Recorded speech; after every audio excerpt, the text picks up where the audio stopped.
Welcome to Norton Rose Fulbright's YouTube channel, Energy Transition, the Pace of Change. I'm Stephen Rigby. I'm a partner in our corporate team focused on energy in London. And today I have the pleasure of hosting Dan Kaufman, who is lead legal counsel at BP Pulse, which is BP's electric vehicle charging infrastructure business in the UK. Dan, welcome. Please introduce yourself a bit and tell us a little bit more about your business. Thanks, Stephen. So I'm Dan Kaufman, the legal counsel at BP Pulse. That's BP's EV charging infrastructure development business in the UK. It's a very broad business. We sell and install EV charging units to consumers and businesses. We also invest in the development of land into public EV charging hubs and e-forecourts. We also operate the UK's largest and most used public network for our customers. So that makes us a digital business too. Okay, great. So what role are you playing in the energy transition? Well, I guess our business exists to support EV drivers, and not just drivers, but also potential EV drivers who are considering that switch. So we feel we're part of and really want to be part of the decarbonisation of road transport, and also BP's ambition to become a net zero company by 2050 or sooner. So how is the energy transition impacting the automotive sector? What are the changes that are coming? Well, I guess while emissions from energy generation have reduced a lot recently, from road transport, it hasn't quite moved as much, and the largest share of road emissions comes from cars and vans in the UK. So moving these to EV is a key part of the energy transition. And that ties in with the UK government's aim of making sure all new cars and vans are zero emission at the tailpipe by 2035. I mean, but electrification, that's just one of a number of mega trends that are affecting the automotive sector. Another is car sharing. So car clubs, car pools, for example, because a shared vehicle takes multiple private vehicles off the road and out of use. The development of autonomous vehicles is another mega trend on the horizon, that's going to have a massive impact.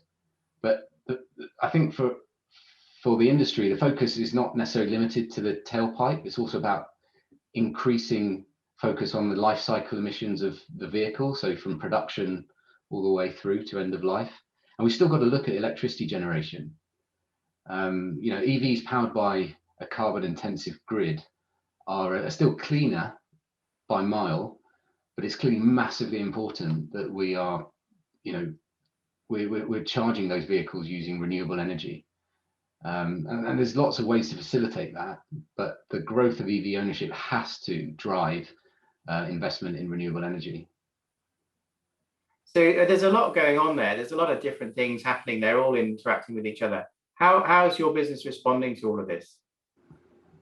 Well, we offer our customers a range of charging solutions to help them charge at home, at work, and on the go. So while many companies in our industry tend to operate just in perhaps one of those sectors and specialize in that, we are responding by developing a business that can serve customers right across that value chain. So we provide charging points, sometimes called wall boxes, to put on consumers in their homes. And our latest wall boxes are smart enabled, so that allows chargers charging at times that are when the grid perhaps is the greenest, or even when power is at its cheapest, off peak charging. So we've got a real focus on also what we call workplace charging. So that helps fleets and businesses to electrify their company cars and vans at their offices or at their depots. And we also operate the largest public charging network in the UK. So most importantly, it's also the most used. So far in 2021, we've actually powered 4 million kilowatt hours of public charging, which is more than double what it was 2 years ago in the same period. So it's rapidly expanding.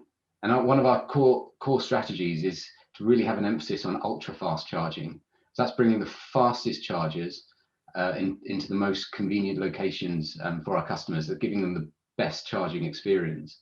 So we're installing at BP's existing network of forecourts across the UK. And we announced earlier actually this week that we're now going to be rolling out EV ultra fast charging dedicated hubs and 100% E forecourts. So this is like the new age of charging. So there's different business models with potential. Which ones do you see having the greatest potential in the next few years? I think there's massive opportunity for many different business models to drive value and gain market share right across, whether it's supplying charging points, it's operating a charging network, it might be developing land for EV charging, or in the digital and technology space.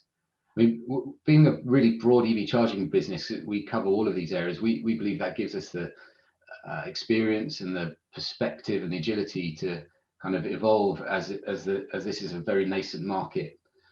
But I think there's no doubt there's a massive opportunity in fleet charging in that segment. I mean, any business that can really develop an end-to-end management and charging service model for a fleet is, that businesses can truly depend on, is really going to do very well.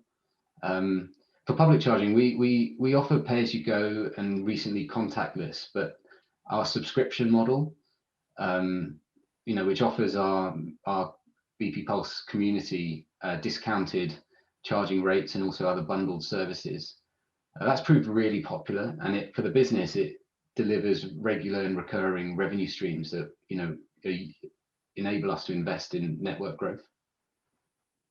Great. So what do you think are the biggest opportunities and the biggest challenges facing the sector in the next few years? There's so many different things going on. I don't know how you even discern what the right things to do, but I'd be interested in what you think, the opportunities and challenges are as you see them. Let me start with a challenge. I think the regulatory landscape for EV charging is still quite nascent, and I think that presents some business uncertainty. And so we're working with other industry stakeholders and the government and regulators, of course, to help thinking in that space. There's no doubt it's necessary as the market matures, but I think there is a risk that over-regulation could stifle, growth and competition and innovation, all those things that really need to be encouraged at this time. So I think changes in that space need to be very careful. I mean, opportunity-wise, next 5 years are going to see a massive uptick in EV ownership. It's one of the fastest growing markets in the world right now, I think. So it's really incredibly exciting place to work.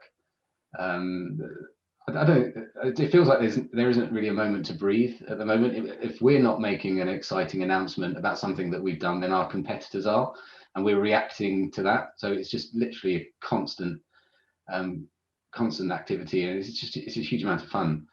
I think there's a big opportunity in the integration of renewable energy generation, EV charging, and energy management saving systems. So pulling together those technologies into sort of a single ecosystem, including things like battery storage, creates a multiplier effect that really benefits the whole. I'm not quite sure businesses have really maximized the opportunity there yet to sort of bring those services together. So I think there's a real opportunity there. Well, thank you, Dan. I'm inspired by what you're doing and what BP Pulse is doing. Thank you, everyone, for listening. Don't miss the next one. And if you'd like to be up for the next one, please subscribe to our channel. Thank you.